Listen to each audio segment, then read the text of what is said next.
realidades que nós mais precisamos encarar para poder construir a Taubaté que nós queremos no futuro. O Arthur ele tem uma história de vida, o Arthur Varejão, que a gente vai ouvir hoje, ele tem uma história de vida maravilhosa, linkada com a política, linkada com a comunicação, mas acima de tudo com uma vontade de nunca deixar de sonhar e construir aquilo que a gente ainda não é. Arthur, boa noite, um prazer estar aqui com você. Obrigado por ter aceitado o convite. Boa noite, Lucas. Obrigado pela apresentação. Muito bonita a sua fala e é um prazer para mim estar aqui com você.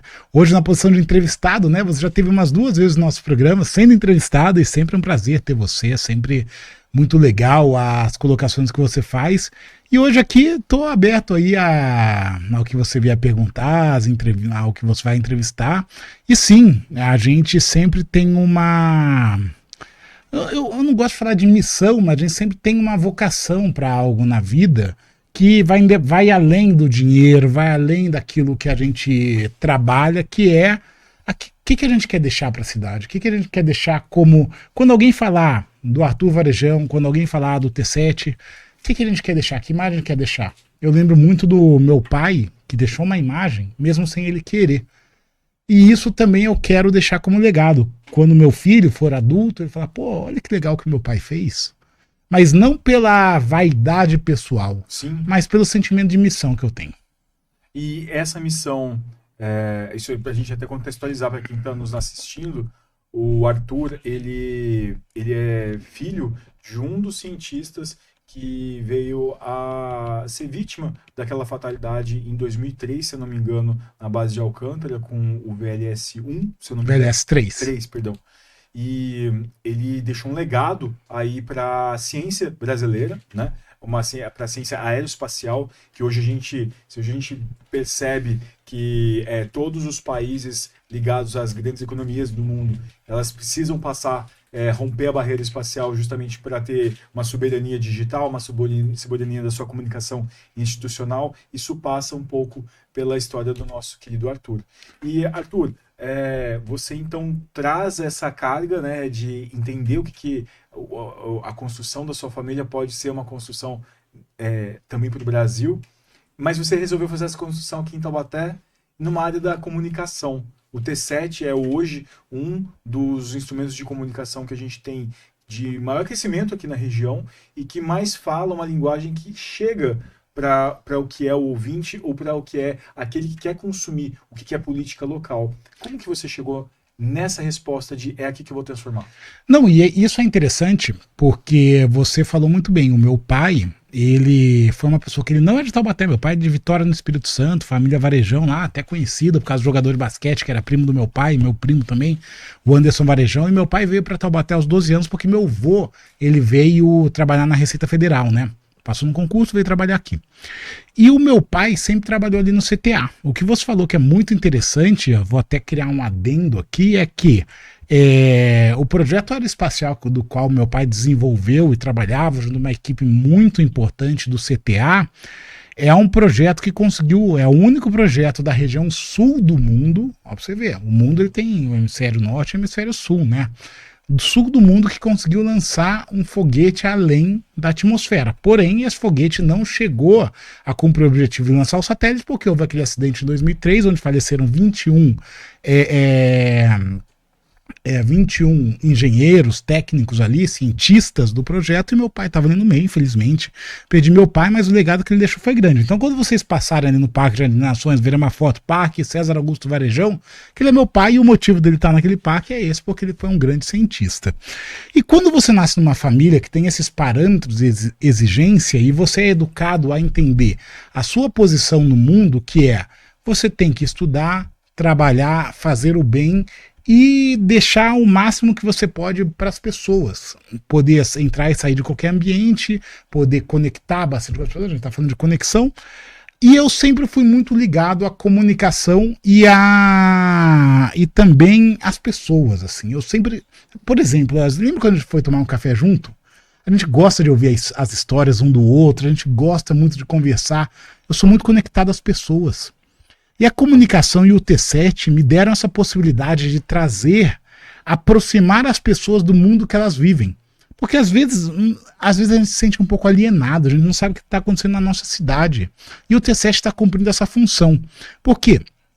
A gente está num momento de transição nesse mundo que a gente vive, de uma mídia tradicional, da TV, onde as pessoas se conectavam com a cidade naqueles horários onde tinha os jornais, e da rádio, que as pessoas escutam ainda hoje rádio, mas cada vez menos para o mundo digital. E qual a referência que as pessoas têm nesse mundo digital? Quem está contando as nossas histórias? Quem está contando o que está acontecendo aqui? E aí eu encontrei, depois de um tempo morando fora de Taubaté, morando fora do Brasil, voltei aqui e encontrei meu amigo Marcelinho aqui. E ele já estava fazendo esse trabalho. Eu falei, cara, ó, tá aí a chave. Vamos potencializar esse trabalho e levar essa informação da nossa cidade para cada vez mais pessoas e cada vez mais canais. O canal digital, o canal das redes sociais, o YouTube e futuramente, quem sabe, até uma rede aberta. Mas é esse trabalho que a gente está fazendo que eu acredito que vai poder fazer as pessoas voltarem a olhar para o que é regional, para o que é local. Taubaté tem muita história, Taubaté tem muita vida, Taubaté é uma metrópole, porque você tem capitais no Brasil que são do tamanho de Taubaté. Eu diria que você tem cidades que são consideradas grandes em outros países que são do tamanho de Taubaté. Então a gente tem que conseguir ter orgulho disso e contar da nossa história e reivindicar também, que é a função da imprensa, do poder público, porque a imprensa ela também tem função de reivindicar do poder público. Você estava fazendo uma outra entrevista aqui e estava também falando sobre isso. Todo mundo tem um lado, eu tenho um lado, você tem um lado, mas a partir do momento que a gente é governado por alguém, não importa o lado que você esteja, você tem que cobrar. E a imprensa tem essa função.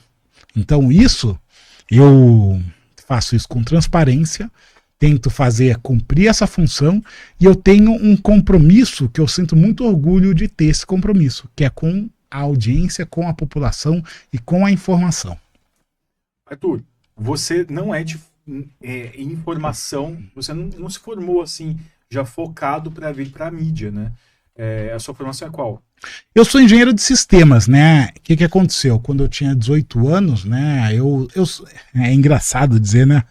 Mas eu sempre fui ligado à tecnologia. Eu lembro quando meu pai comprou aquele primeiro 486 em casa e ninguém sabia mexer. Eu ia tentar mexer e aprendi a mexer com computador, aprendi a programar nele, fazer tudo. Era um computador velho. Era igual alguém que pega uma bicicleta velha e arruma, era eu com aquele computador lá. Isso na década de 90. Então Rapaz, era mais fácil você ir para a lua do que ter um computador em casa funcionando bem com a internet. Eu fiquei fascinado por aquilo, né? Fiquei fascinado com a internet. Porque eu tinha vontade de conhecer o mundo, mas lógico, a gente de Taubaté não tem. Ir para São José era um desafio, ir para São Paulo era um desafio. E a tecnologia me fascinou. Daí quando eu tinha 18 anos, foi quando meu pai faleceu, eu estava fazendo cursinho, e aí eu queria fazer engenharia de computação, e passei e fui estudar em Campinas. E me formei em engenharia de computação, trabalho nisso até hoje, trabalho com telecomunicações, que é diferente de comunicação, sim, mas sim, também lidar muito com mídia, lidar muito com tecnologia digital. Mas eu sempre tive um pé na comunicação. Então, quando eu voltei para o Brasil, só fazendo a história curta, lá para 2012 eu saí do Brasil. Eu fui fazer faculdade de Campinas, fui morar em São Paulo, onde eu conheci minha esposa, casei e tudo. Em 2012 eu tive uma oportunidade de trabalhar no México. E estava trabalhando, indo e voltando, começou a ficar muito pesado até para o casamento. Então, cheguei para o meu chefe e falei, cara, onde eu for, eu tenho que levar minha família, que era minha esposa na época, né? Falei, não, tem um projeto começando na Argentina que vai ficar 2 anos lá, e daí você pega esses 2 anos, vai com sua esposa, a gente aluga um lugar para você. Falei, pô, legal, vou aprender a falar espanhol, vai ser legal pra caramba, tal. Convenci minha esposa para ir à Argentina. Começo de 2013 estava eu, minha esposa morando na Argentina. Ficamos 3 anos lá, até o fim de 2015. E aí o que era para ser 2 anos virou 3. Aí fala, não, agora tem um projeto começando no Peru ou no Chile, para onde você quer ir? Nossa, eu estava indo para o Peru, às vezes viajando para expandir esse projeto, eu adorei a comida lá, a cultura. E eu sou muito isso, eu sou muito povo. Você sabe as coisas que eu faço quando eu chego numa cidade nova? Eu pego o ônibus e vou no estádio de futebol. Então, eu cheguei lá e falei, cara, que povo sensacional, que cultura fenomenal e que comida incrível. Eu sou aqui, sou um fã de comidas e bebidas, né? Então. E aí. Temos um um projeto de influenciador de comidas e bebidas em Taubaté, então. Sim, já tá começando também. A gente tem aqui no T7, já a gente fala disso. Pô, interessante você ter comentado. Eu estudei cozinha, né? Porque todo mundo que estuda engenharia de computação é um frustrado. Tentou jogar bola, tentou tocar algum instrumento, tentou fazer alguma coisa, né? Não tem talento nenhum, vai fazer engenharia.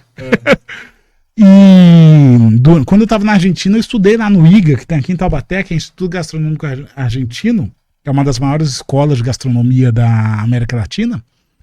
Tentei trabalhar em cozinha, tudo. E aí fiquei fascinado com a culinária peruana, fui para lá também para ficar 2 anos. Acabei ficando 6, meu filho nasceu lá.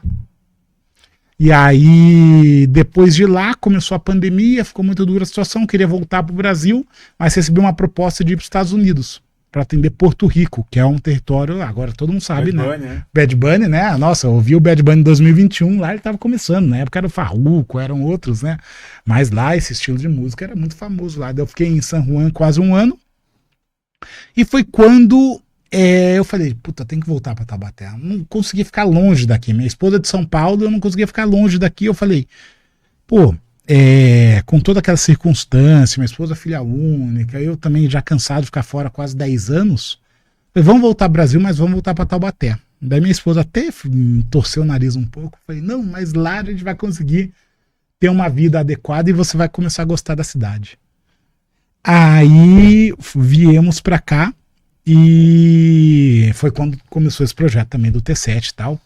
Mas aí eu tive uma proposta de emprego para ficar aqui. Eu atendo a América Latina, continuo atendendo a América Latina na área de telecomunicações, porém eu trabalho da minha casa e viajo quando tem que viajar, tal, visito os clientes. Mas isso me deu a liberdade de quando eu voltei aqui, e aí virou a chave. A gente estava vivendo 2021, 2022, um momento político muito, muito agressivo. Eu tinha saído em 2012. Voltei em 2022. Falei, caramba, quando você está fora do Brasil, você vê as coisas acontecendo, mas você não está vivendo. Eu peguei a animosidade daquelas pessoas, aquela disputa acontecendo ali, eu olhei e falei, aí eu fui no aniversário de uma tia-avó minha, estava escrito na parede, proibido falar de política. Falei, cara, mas como a gente vai se desenvolver como sociedade se a gente não pode expor os nossos pontos de vista sobre qualquer tema, futebol, política e o que for, em um ambiente público? Aí foi quando eu tive a ideia de criar um podcast e aí virou história. Começou o T7 com o Marcelo. E sendo uma área que você descobriu dentro de um dom que você tinha, você gostava da comunicação, são ali perfis, né? Com o T7 crescendo, você começou no podcast, depois está aqui estruturando o T7, que tipo de pressão que te surpreendeu que você não esperava? Pressão? Desafio. Olha, vamos colocar assim, primeiro um desafio. O desafio... Mas depois a pressão. O desafio é que todo mundo quer informação, mas ninguém paga pela informação. Esse é o primeiro desafio. Então você tem que começar... O T7 é uma empresa, a gente não é uma ONG, né? Então você tem que começar a encontrar meios de você conseguir vender uma empresa de comunicação, de informação, mas sem vender a informação. Não sei se eu consigo me explicar bem, porque quando você vende a informação, essa informação ela vai para o lado de quem comprou. Então, quando eu comecei isso, e eu tenho o privilégio de poder falar, eu comecei isso sem precisar me vender para nenhum lado, nem lado A, nem lado B, apesar de eu ter a minha posição. Eu tenho a minha posição, a gente pode até falar disso mais para frente, mas eu não precisei vender a minha opinião. A minha opinião, os meus erros e os meus acertos, eles são totalmente fiéis às minhas convicções. Esse é um traço editorial do T7. Esse é um traço editorial do T7. Mas ter esse traço editorial, você compra brigas com os setores políticos, com os setores públicos e muito com a audiência. Então, vou te dar um exemplo. O T7 hoje tem 60 mil seguidores no Instagram e quase 90 mil no YouTube. São números muito bons. Sabe quanto tinha em janeiro de 2025? 1.000 no YouTube e 5.000 no Instagram. E sabe como a gente cresceu? Mantendo essa fidelidade, mesmo quando Quando a gente começou, eu sentei com o Marcelinho no fim de 2024 e falei, Marcelo, a gente precisa ter na Web TV, programa de esporte, programa de jornalismo. Não adianta a gente ficar só dando hard news aqui, não contar história boa, não contar a vida, não contar esporte, que já dizia o Titãs, a gente não quer só comida, a gente quer comida, diversão e arte. A gente tem que fazer uma programação. E a gente precisa ter colunistas que vão estar de acordo com a gente, colunistas que vão estar contra nós. A gente tem que ter jornalismo factual e opinativo. E a gente tem que dar autonomia a todos. Você aqui, você já faz um programa que está na sua segunda temporada. Eu nunca falei para você, Lucas, tal pessoa você não traz. Tal coisa você fala ou não fala. Imagina eu chegar para Alexandre Solidade, que é um dos maiores comunicadores do Vale do Paraíba, e falar, Alexandre, não fala sobre assunto tal, não reclame de tal prefeito. E o maior desafio foi esse. Por quê? Vamos colocar com o poder público. A gente já toma o gancho da prefeitura de falar, ninguém da prefeitura vai nos seus programas. Porque o tal comunicador ali falou, ou a pessoa que você trouxe para entrevistar falou isso. Eu falei, tá bom, então não vai. Mas eu me mantendo fiel, nós nos mantendo fiel ao nosso editorial, as pessoas viram que a gente era honesto, transparente. E eu acho que a honestidade, transparência e independência, ela se sobressai. Aí voltou a ter toda a relação que é institucional, não pessoal. Segundo, até com o público. Por quê? Porque nem tudo que a gente publica vai agradar o público, principalmente nas redes sociais. A gente pega no Instagram, a gente tem um colunista que é muito polêmico, o Coronel Paulo Ribeiro. Quando eu chamei ele para ser colunista, eu falei, cara, você tem toda a liberdade para você escrever sobre o que você quiser. E você sabe qual foi a maior polêmica que ele escreveu? Ele escreveu sobre Frei Gilson. Ele foi crítico ao Frei Gilson. Eu achei sensacional a coluna dele. A gente perdeu no dia uns 300 seguidores, várias pessoas falando, vou deixar de seguir essa página, não sei o quê. Pessoas me ligando, tira isso aí, não sei o quê, é um absurdo você criticar. O Frei Gilson foi, não, é a opinião do articulista. Ele ofendeu alguém? Não. Ele cometeu difamação? Não. Ele cometeu racismo, homofobia ou algum outro tipo de preconceito contra a minoria? Não. Ele foi crítico a alguém que usava a religião de forma política. Isso machuca as pessoas. Não tenho problema algum. Vou deixar de seguir. Talvez a pessoa que diga isso, ela não esteja preparada para viver num mundo democrático, onde você vai ouvir coisas que você gosta e não gosta. Mas a rede social, parece que às vezes ela só quer te mostrar aquilo que você vai gostar. E isso aí também faz parte do DNA do T7. Também te confrontar com as suas convicções. Então isso é um grande desafio. Talvez a gente teria mais seguidores se a gente excluísse essas coisas, ou falar, não vamos mexer com polêmica. Mas a gente perderia a possibilidade de fazer o público refletir. E como você vê o público de Taubaté?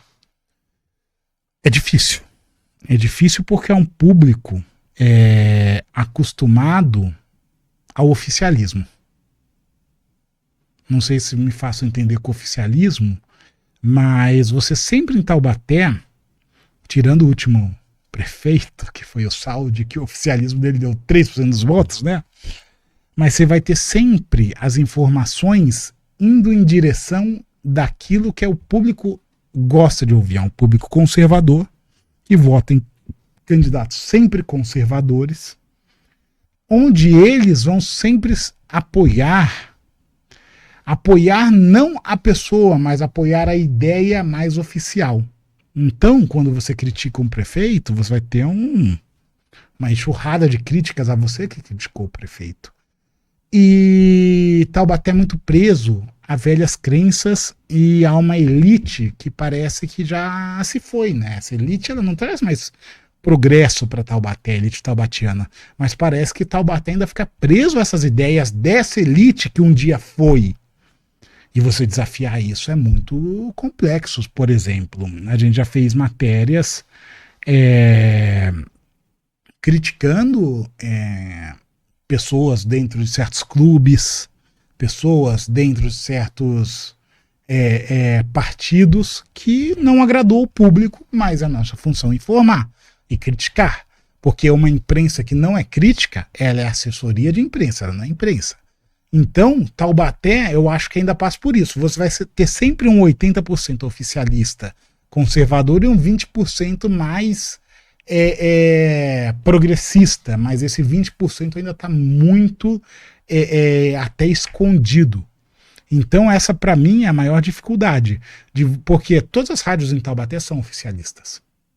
Você não vê uma rádio em Taubaté crítica, você não vê uma rádio em Taubaté independente. E nosso editorial ele é independente e autônomo. Então isso é a grande dificuldade que eu vejo em ser imprensa em Taubaté. Ah, mas pode vir gente aqui me criticar, falar, não, mas você é de esquerda, você é isso. Tá bom, eu sou. Mas você separar muito bem meu PF do meu PJ. E também isso é difícil em Taubaté, viu? É muito difícil em Taubaté eu poder me declarar como eu sou. Eu poder me posicionar. Muitas vezes, eu vou te dar um exemplo. Eu sou, além de tudo isso, eu acabei com o T7, eu acabei sendo eleito presidente da A7, Associação dos Cronistas Esportivos de Taubaté. E aí aconteceu aquele caso do Vinícius Júnior, que foi um caso onde o Vinícius Júnior, já pela caso isolado número 4.000, onde ele foi ofendido de maneira injúria racial. E aí alguém comentou no grupo ali, que a gente tem um grupo da A7, né, dos cronistas esportivos, de que aquilo era um absurdo, tal. Aí um cronista muito tradicional da cidade, criado na imprensa mais oficialista, falou, mas antigamente era assim, xingava o Pelé disso, xingava o Pelé daquilo. Eu falei, sorte que a sociedade evoluiu para conseguir enxergar que isso não é mais aceitável. A minha opinião foi 90% das pessoas ali dentro da A7 foram contra mim. Só por eu ter dito que não cabe mais esse tipo de ofensa. E eu falei assim, se calar perante o agressor é perpetuar a agressão. Agressão racista, homofóbica, misógina, já não cabe mais em nenhum ambiente, inclusive no esporte. Mas quando eu ia na arquibancada em Taubaté, quando eu era criança, eu ouvia ofensas racistas diversas. Todo mundo achava normal. Naturalizado. Né? Naturalizado. Banalizado. Mas aí eu fui criticar isso, as pessoas começaram a escrever. Ah, não, mas o Vinícius Júnior ele provoca. Ah, não sei o quê. Eu bati o pé e mantive minha posição. Não obrigo ninguém, porque eu sou presidente, eu não sou nenhuma autoridade, eu sou só o organizador ali. Mas eu deixo claro a minha opinião que não há espaço, que o racismo não será aceito de maneira silenciosa, em nenhum ambiente onde eu estiver. Onde eu estiver, posso estar aqui no T7, alguém faz algum comentário racista, essa pessoa vai escutar de mim. Ah, pode todo mundo passar pano, mas eu não vou. E isso mostra para mim onde eu piso. E essa é a maior dificuldade em Taubaté. Como eu disse, pensamento de elites antigas ainda estão presentes nessa cidade. E esse é um deles. Taubaté é uma cidade racista, Taubaté é uma cidade conservadora, Taubaté é uma cidade homofóbica, Taubaté é uma cidade misógina. Me provem o contrário, podem me xingar. Me provem o contrário, que eu vou ficar feliz por vocês me provarem o contrário. Me xingar não vai fazer Taubaté ser uma cidade mais melhor para as minorias. Mas me provar o contrário, aí sim, aí eu vou estar satisfeito. Vou estar muito satisfeito de estar errado. Esse perfil trazendo a construção crítica para uma cidade em que, assim como a realidade, você é um cidadão latino-americano, né? Sim. Transitou aí Peru, Costa Rica. Taubaté, com essa cultura de quem consome a sua notícia, de quem está aqui no T7, quem busca essa oficialidade. A gente está muito distante do que são as outras cidades, as outras discussões regionais de outros pontos do continente, ou esse traço que Taubaté tem desse conservadorismo, isso é apenas daqui ou não? Como você vê isso? A gente tem que colocar algumas construções históricas aí, que é interessante. O Brasil é um dos países mais progressistas da América Latina, né? É incrível, você vai para uma cidade como São Paulo, uma cidade extremamente progressista, né? Onde você tem a diversidade em São Paulo. São Paulo é a cidade mais diversa, eu acho que da América Latina, né? A América Latina, ela tem uma questão que ela é muito crítica, que ela foi construída por elites que se achavam europeias, que elas se achavam melhores que a população local. Porém, eles sendo população local, eles eram caudilhos e crioulos, né, que a gente chamava, que costuma chamar. O que é o crioulo? É aquele que se mesclou, aquele que veio europeu e se mesclou ali com as populações locais. Porém, a elite que a gente tem, ela é crioula. Ela vai sempre buscar referências europeias para se sentir superior aos locais. Então, eu morava em Lima. Eu morava num bairro chamado Miraflores. A cidade que eu mais morei depois de Taubaté se chama Lima. Quase 6 anos, porque eu saí de Taubaté, fui para Campinas, fiquei 5, fui para São Paulo, fiquei mais 2, 3, depois eu fui para Buenos Aires, fiquei 2, 3, um tempo eu fiquei também 6 meses nos Estados Unidos, em Nevada, aí depois eu fui para San Juan, fiquei quase 1 ano. A cidade que eu mais morei fora de Taubaté foi Lima, no Peru. Lima, eu morava num bairro chamado Miraflores, que era o bairro, parecia um condomínio no meio de uma favela. Lima não é uma cidade que tem favela, é uma favela que tem uma cidade.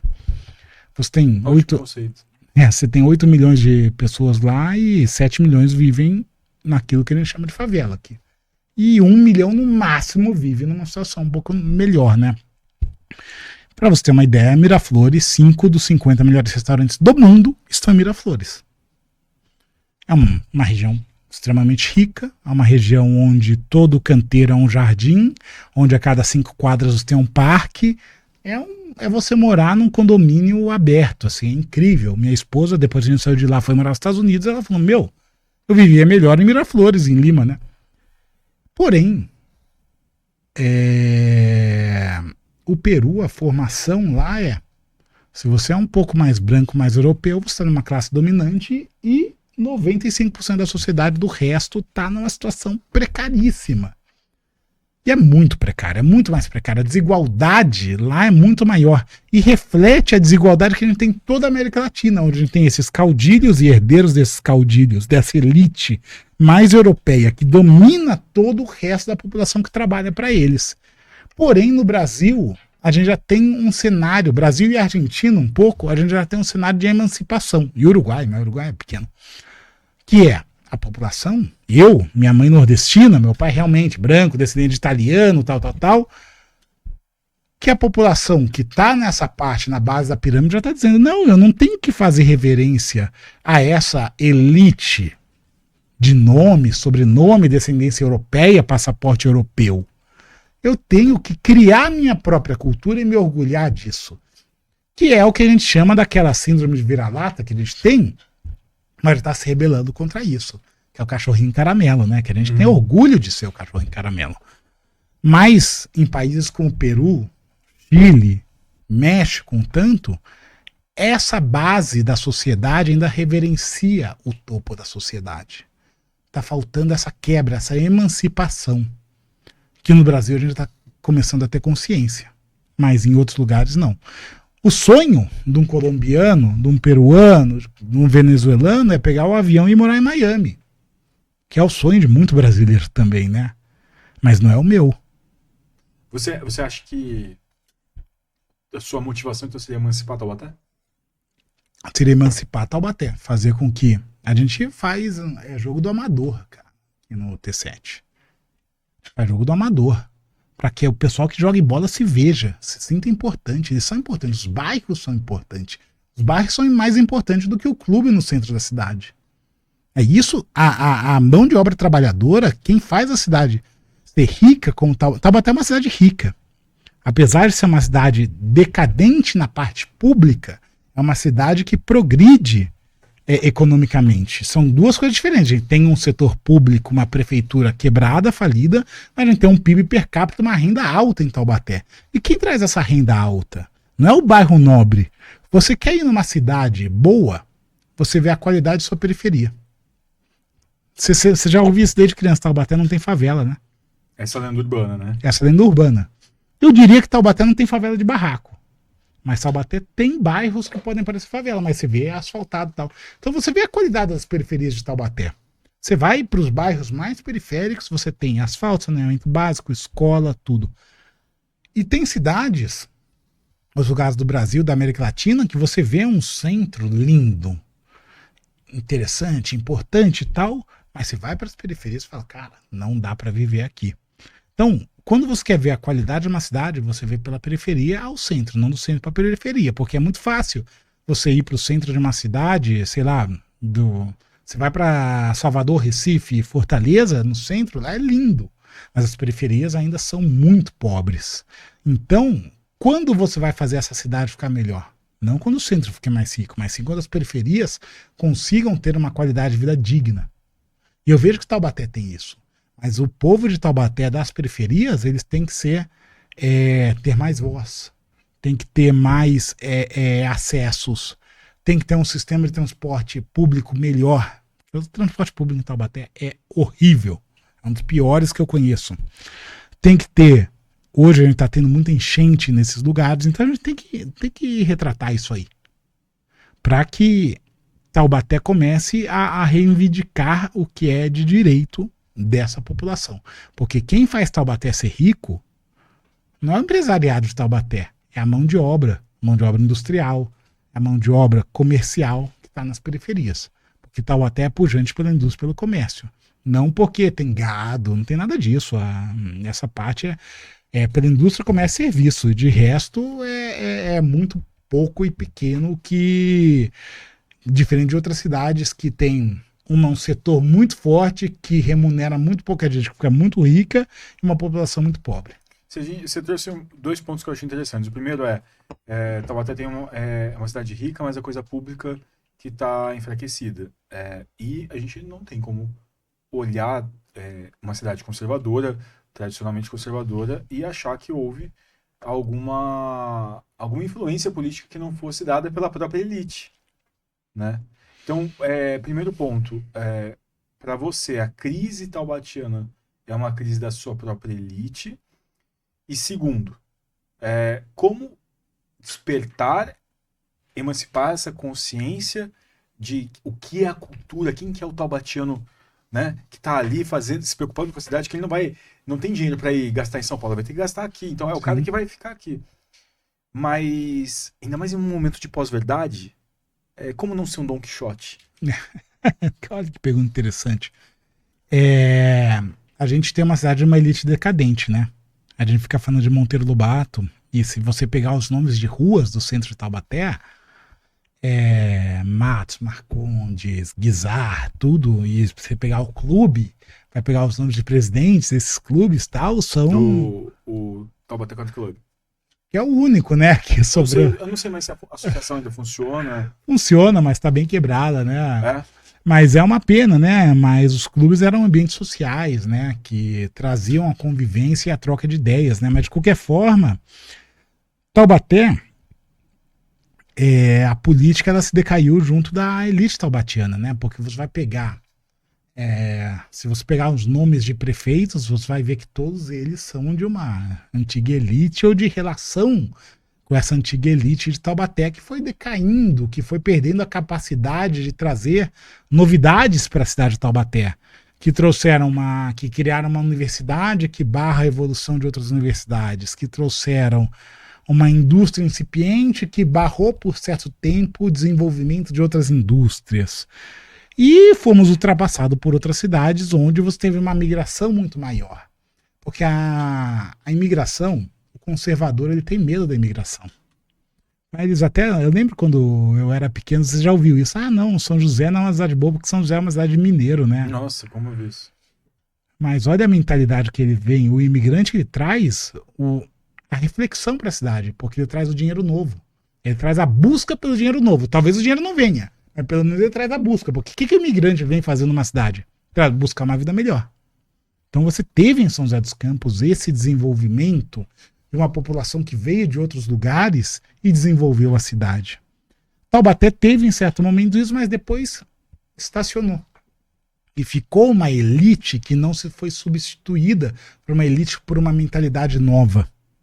E aí você vê que essa política de Taubaté continua sendo dominada por essa elite antiga, que quer manter seus próprios privilégios, quer manter seus próprios acessos. Então você vai ver isso na OAB, você vai ver isso na Unital, você vai ver isso em todos os setores do poder público, inclusive na prefeitura. o prefeito atual, que é do Novo, ele é novo? Se pergunte isso. Se pergunte, ele veio com ideias novas, ele faz parte de um setor novo da sociedade ou ele é já alguém que faz parte de rodas que existem há muito tempo na sociedade, né? Então, quando você se pergunta isso, você vai ter o resultado do que é porque Taubaté é assim. E a questão quixotesca é um pouco a luta que eu tenho, né? Porque podem falar, tá, mas sou criado ali no Jardim Rússia, um bairro meio tradicional tal. Mas, porra, eu nunca tive acesso a porra nenhuma aqui em Taubaté. Eu estudei numa escola pública aqui e tal. Minha mãe professora, apesar do meu pai era engenheiro, tinha 4 filhos, vivia quebrado. Então, lógico que eu nunca faltou nada na minha vida. Eu agradeço muito, mas eu não agradeço o dinheiro, que eu não recebi nada da minha família. Não tenho herança nenhuma, mas eu agradeço a educação. Agradeço por ter uma mãe nordestina. Que veio e quando você é nordestino, vem para São Paulo, você é rejeitado em todos os aspectos. Minha mãe era chamada de baianinha em todo lugar, apesar de ela ser potiguar do Rio Grande do Norte, e era rejeitada na própria família do meu pai, né? Pô, a família varejão, tradicional, já se viu se casar com uma nordestina e tal. E durante muito tempo isso aí não era uma coisa muito bem vista na época deles, né? E, porra, e você se vê, e a vida inteira ter que falar que você é descendente de italiano, que Taubaté é uma colônia italiana, né? Igual o pessoal de Quiririm, eu acho lindo, né? Colônia italiana de Quiririm, porra. Se você for buscar a etimologia de Quiririm, se for buscar a história de Quiririm, é muito mais aborígene e negra do que italiana, mas a gente comemora a festa italiana de Quiririm, né? Então veja bem onde a gente está pisando em Taubaté, e quando vem uma pessoa do Nordeste aqui, é mais difícil, mas graças a Deus tive essa minha mãe que pôde possibilitar para mim ter essa visão crítica de dizer, olha, você vai ter que lutar contra essa visão de mundo que Taubaté tem. Mas só pude fazer isso quando eu fui para fora de Taubaté. Quando você se torna um anônimo fora desse círculo aqui, que você não tem que mais reverenciar essas pessoas de certos círculos, e você se desenvolve sendo mais um anônimo, e São Paulo te permite isso. São Paulo, Campinas, talvez, te permite isso. E quando você consegue se desenvolver sem ter que pedir permissão para ninguém, você não vai pedir permissão para ninguém aqui de Taubaté, né? Então há um custo social essa emancipação? Tem um custo social. Tem um custo social, e é a vontade de muita gente te criticar, te derrubar, tudo isso. Ou até a desconfiança do próprio povo, assim, que vê você trabalhando, se tentando desenvolver um mecanismo de comunicação como a gente está, de maneira independente, vai olhar, pô, mas esse cara não é da Rádio A, da Rádio B, da TVA.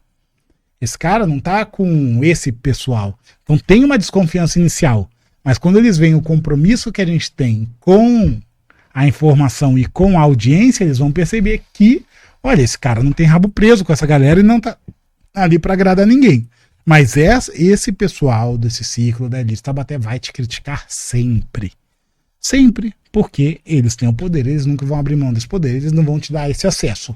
Mas aí, teve uma vez que eu estava numa conversa com esse pessoal, que aí veio o papo, né? Não, mas você... Daí eu falei, pô, mas é difícil manter um canal assim. Ah, mas seria mais fácil se você fosse de direita. O que é ser de direita, na sua opinião? Aí eu faço pergunta. Olha, que é ser de direita hoje, na polarização, passa por pautas, né, ligadas a costumes, essa pauta de costumes conservadores, muito mais ligada a uma realidade oficial do que a real, né? É manutenção de privilégios. Isso. Que Então, é justamente a grande dicotomia que a gente faz entre o Brasil real e o Brasil oficial. A gente também faz da Taubaté real com a Taubaté oficial. E Oficial. quando eu fiz a crítica oficialista, é isso. Entendi. Então, disseram para mim, seria muito mais fácil se você fosse de direita. Mas ser de direita é manter privilégios. Privilégios que não foram me dados. Eu conto uma história besta, que muita gente vai falar, você é um ressentido, você não sei o quê. E é engraçado até, porque até minha irmã me critica pra caramba. Camila, um beijo. Quando eu jogava basquete aqui pelo Taubaté, teve uma época que a gente teve que jogar no TCC. E aí, como funcionava o treino lá no TCC? Você podia entrar no horário do treino, acabava o treino e você vestia a camisa dos caras. Vinha o segurança te mandar embora daquele clube. Por quê? Porque o pessoal que tava lá falava, não, mas ele não é sócio, ele não pode estar aqui. Daí eu ficava na minha cabeça, caramba, velho. E eu tenho essa cara de pobre que eu tenho, né? Caramba, velho. Eu sirvo pra jogar basquete pelos caras, mas não sirvo pra estar aqui. Pode soar ressentimento, pode me criticar, mas é isso. Não agrega, né? Não agrega. Não soma. Não soma. Eles não estão dispostos a ver essa diversidade, a ter essa diversidade. E esse comportamento ainda existe em Taubaté. Sabe onde ele existe hoje? Nos condomínios. Porque onde está essa população que era desses bairros, das nações, o quê? Se refugiaram nos condomínios. Entra você num condomínio sendo um pouquinho mais cara de pobre, sendo um pouquinho. Entendeu? E a gente sabe o que a gente está falando. Então, quando você não está disposto a atuar em função da manutenção de privilégios numa cidade como Taubaté, as coisas vão ser um pouco mais difíceis. Eu tenho certeza que o caminho vai ser muito mais prazeroso, vai ser muito mais de batalha, de luta, de discussão, e eu tô pronto para isso. Pô, minha vida toda foi assim, eu tô tranquilo. E se você pudesse agora convencer, então, alguém que ainda não despertou do que é Taubaté Real, qual que é a beleza da Taubaté Real? Cara, a beleza de Taubaté Real são os bairros, é a cultura dessa Taubaté que é feita de trabalhadores, são os bares. Eu não digo os bares elegantes, eu digo os bares dos bairros. Vai no Bar do Gama, vai no Bar São Paulo, vai no Bar do Osmar, vai onde está o trabalhador, que Taubaté tem uma cultura do trabalhador muito grande, uma cidade industrial deixou isso.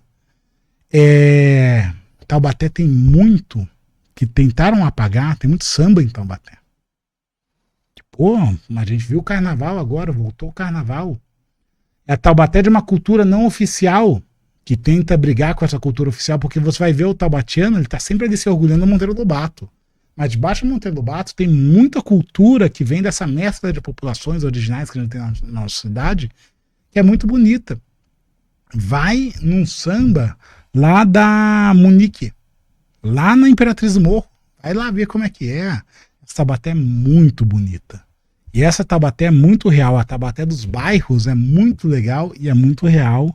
E tem muita beleza. A Taubaté dos jogos do amador. A gente tem uma liga de futebol amador incrível. Incrível, que eu diria que é uma das melhores do estado. Que quando você vai, eu vou te dar um exemplo besta.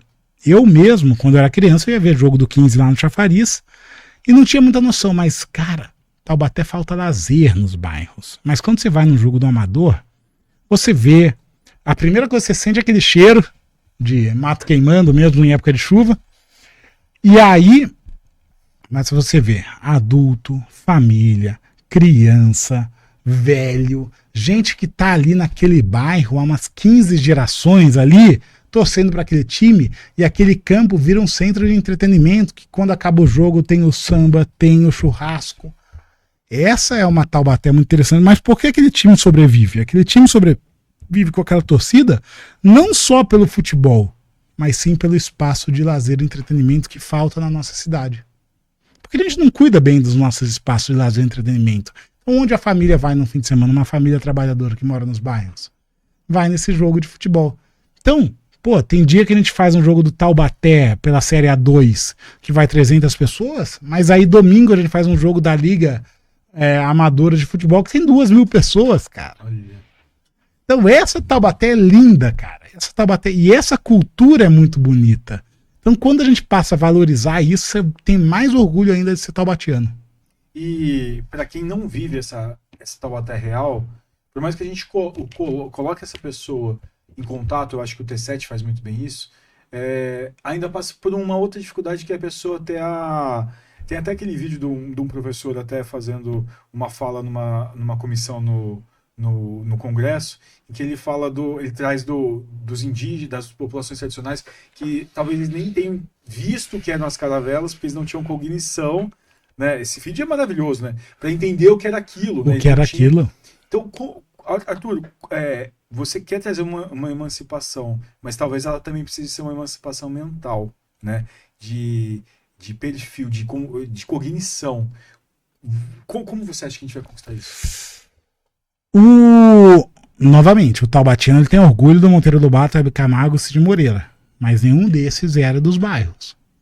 Como a gente vai conquistar isso, a gente tem que começar a aproximar, mas não pelo interesse não pelo interesse econômico, nada, mas pelo interesse cultural mesmo.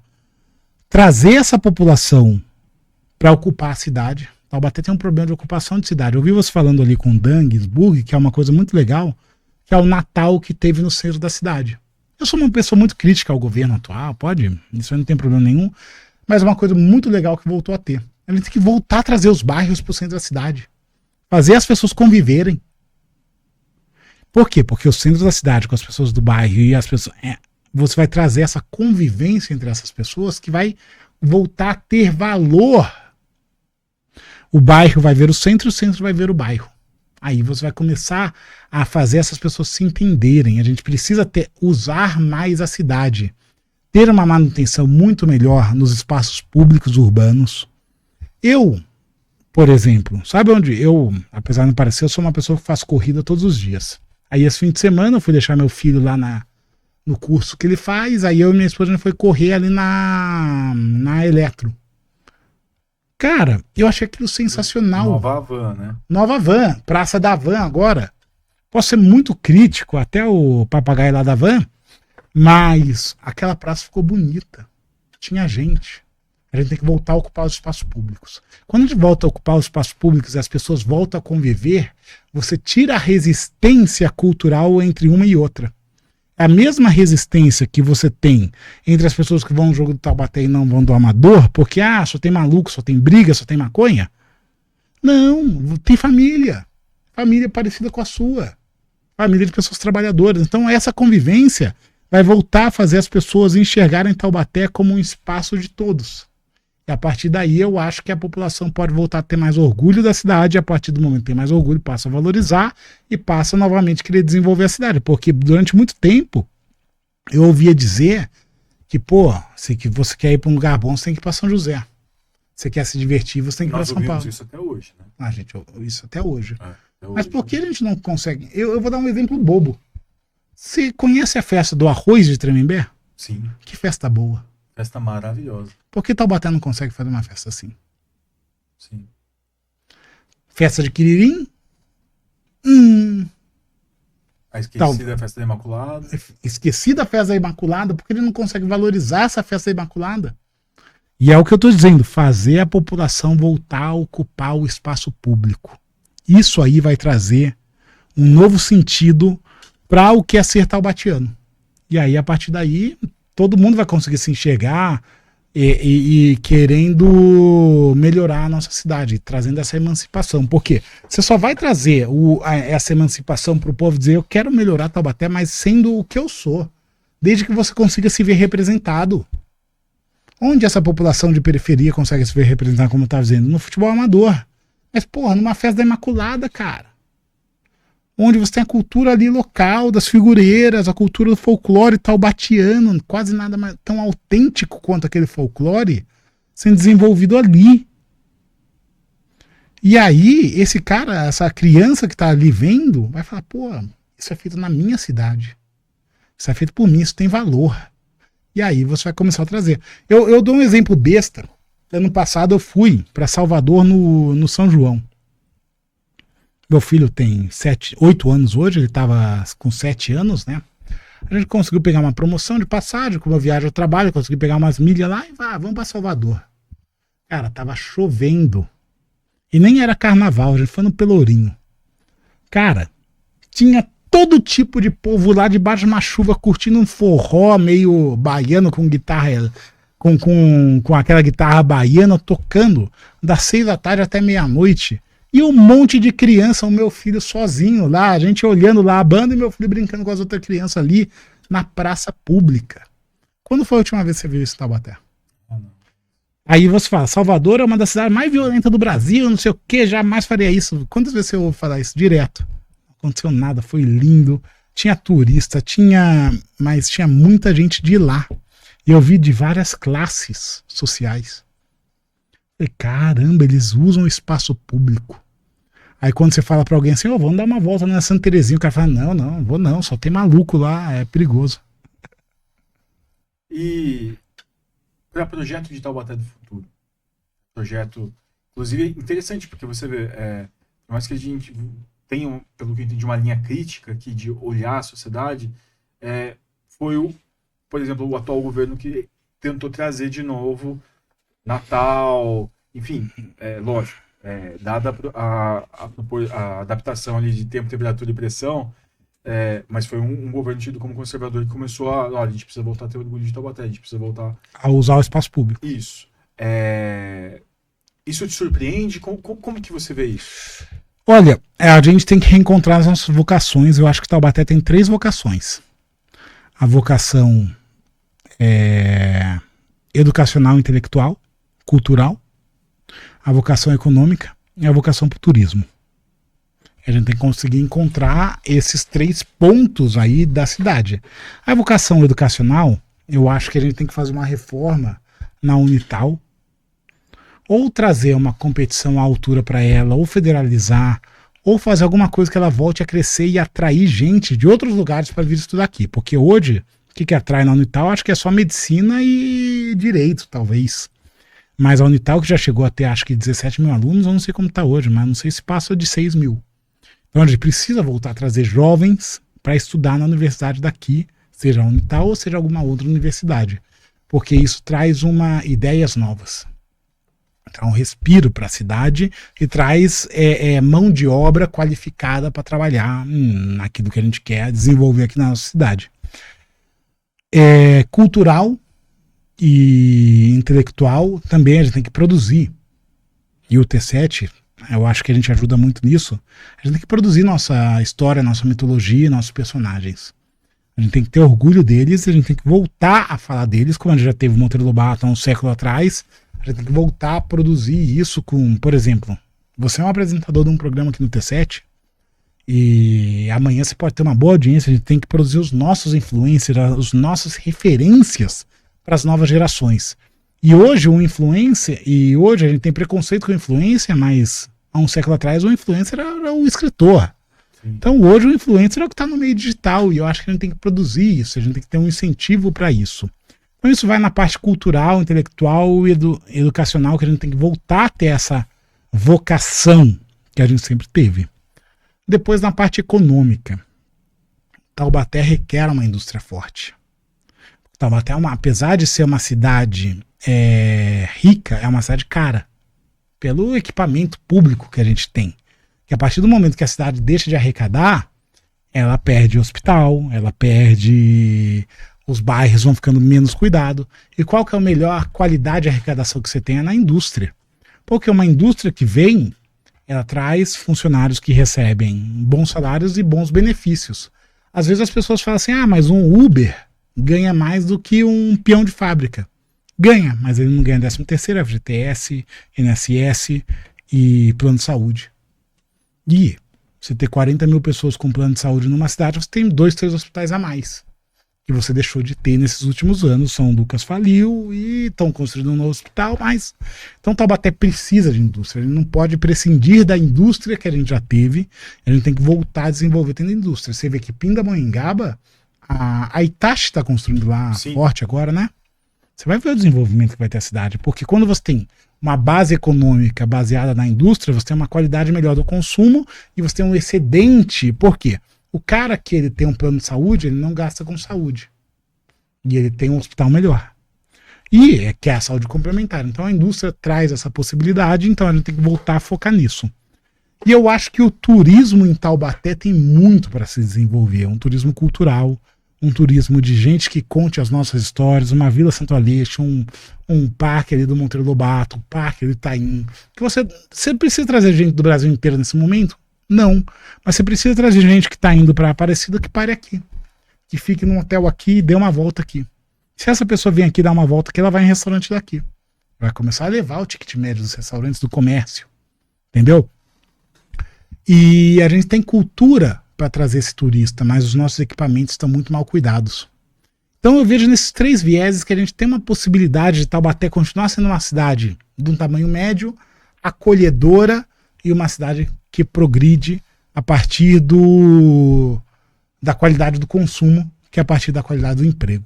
A partir do momento que você tem uma qualidade do consumo, você tem uma qualidade do emprego, você tem uma qualidade do consumo. E essa qualidade vai fazer a cidade progredir. Você vai ter mais cinemas, mais teatros. Como está nosso teatro hoje? A gente tem um teatro decente, que eu iria te dizer decente até a página 2, né? Teve o do Sesc agora que Sim. É um aparelho no público ainda muito recente, mas dos teatros, assim, o Teatro Metrópole é uma estrutura extremamente precarizada, né? E outros teatros daqui eu até desconheço. Eu também desconheço. Já teve, né? Teve o Teatro São João, né? Que era ali antigo, né? Perto da sua casa, ali Sim. Na 8 de maio. Aquela praça, eu acho que é uma praça linda, aquela praça. E eu acho onde mais tinha o Teatro Metrópole. Por exemplo, a igreja ali na frente da... Caramba, Chiquinha de Matos ali. A Capela do Pilar. Ali pode estar restaurado, pode estar muito mais bonito, a Igreja do Rosário. Você tem um turismo religioso, o Alexandre Solidário fala muito aqui que você tem um turismo religioso muito forte na cidade de Taubaté, poderia ser muito melhor aproveitado. Ah, mas não é a prefeitura, é a Mitra, não sei o quê. Mas quando você é à vontade do diálogo e buscar soluções, acho que consegue. Eu acho que existe uma burocracia muito grande em Taubaté para buscar soluções comuns. Eu sei que é difícil. Sei que é difícil, mas tem que haver. Como a gente conseguiu reformar a Vila Santo Aleixo e ali a estação, eu acho que a gente consegue fazer outras coisas nesses aparelhos públicos.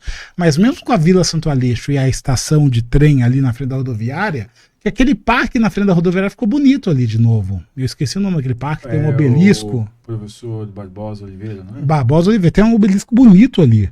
Tomara que não tirem, né? Tomara que não tirem, né? Que até a Midori ela veio falar que era um outro momento, outro contexto. Mas não é melhor a gente educar a população, entender aquele momento, entender aquele contexto? Porque quando alguém faz um equipamento público daquele, é pra gente rememorar.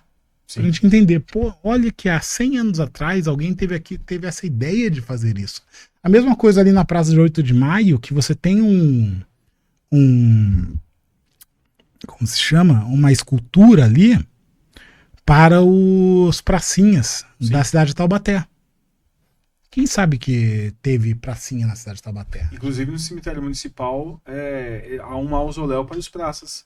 Exatamente, Taubaté, que foram para a Segunda Guerra. Então, se foi feito aquilo naquele momento, não é melhor a gente, em vez de esquecer e apagar, derrubar e construir outra coisa, como a gente fez também com a Casa dos Costa, que era onde foi feito o Concílio de Taubaté, né, o Convênio de Taubaté, Convênio de Taubaté, ninguém sabe o que foi feito ali. Mas foi feito ali, que foi muito importante para o Brasil. Se a gente voltasse a preservar isso, a gente teria uma atração da própria cidade, e o turismo só vem quando a própria cidade começa a dar valor. Eu dou um exemplo besta, que se você pegar depois que o Kleber Mendonça Filho começou a fazer filmes sobre Recife, que Recife vira um personagem dos filmes, o turismo em Recife começou a aumentar. Por quê? Porque a população local começou a valorizar, quem veio de fora começou, olha que propaganda linda, começou a trazer. Taubaté teve filmes do Mazzaropi que se passaram aqui. A gente não lembra disso. A gente tem um festival de Mazzaropi muito, eu acho até elitizado e fechado. Poderia ser melhor divulgado, poderia ser... Curioso isso, né? A gente... Mazzaropi ter se tornado algo erudito, porque à época ele era muito criticado, né? Por ser populacho. Curioso de ver isso, né? E pra gente até encerrar aqui o papo, porque nem parece, mas passou 1 hora. Nossa, que legal! Nessa emancipação, teremos o T7. Quais são os próximos planos do T7? O próximo plano do T7 é continuar falando da gente e do Vale do Paraíba. Que Taubaté não existe num contexto distante do Vale do Paraíba. O Vale do Paraíba é um corpo no estado de São Paulo e no Brasil. É uma região que tem história, tem cultura e tem força própria.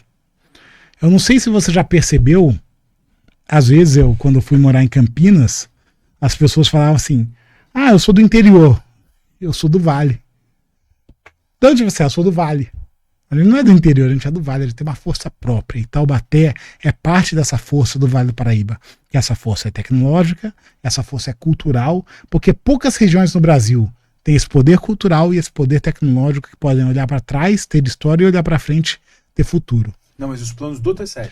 E o plano do T7 é poder desenvolver e falar sobre nós e poder fazer que a população veja nós, que nós possamos contar nossas histórias, possamos trazer informação nossa para a nossa cidade e poder cada vez mais produzir conteúdo para o nosso público. A gente não vai se nacionalizar. Eu até vou colocar um ponto aqui. Isso é muita discussão que a gente tem em todos os âmbitos. Às vezes no esporte, o nosso coordenador de esporte, o Alexandre Alcântara, um abraço para ele, ele fala assim, pô, vamos fazer um jogo São Paulo e Botafogo. Eu falo, cara, eu vou estar disputando com a Cazé TV, cara. Primeiro que eu não tenho porte para disputar com a Cazé TV. Mas o que isso vai contar da gente? Mas eu vou fazer um Taubaté e São Bento. E se eu tiver que ir para Sorocaba para falar com a torcida de Taubaté que foi para Sorocaba, eu vou contar as nossas histórias. Eu vou falar do buraco que abriu aqui na nossa cidade. Vou até contar uma coisa, não é boba, não é menor, mas aconteceu agora em começo de fevereiro, que tiveram aquelas enchentes aqui em Taubaté, e aí eu tinha voltado no jogo de Taubaté, até tava o Nicolas, eu falei, Nicolas, deixa os equipamentos aí que a chuva tá muito forte. E aí passou um pouco a chuva, eu falei, vou lá buscar os equipamentos no estádio. E aí eu tava indo pro estádio, tava tudo bloqueado, eu tentei voltar pra minha casa ali pelo Taust, que eu moro ali do lado do shopping, não tava conseguindo voltar. E eu vi uma senhora andando com a água até a cintura. Eu parei o carro, qualquer lugar, pulei, falei, vem falar comigo. Filmei ela, falei, conta o que tá acontecendo. A gente contou essa história, ninguém mais contou essa história. A gente vai continuar fazendo isso. Arthur, obrigado.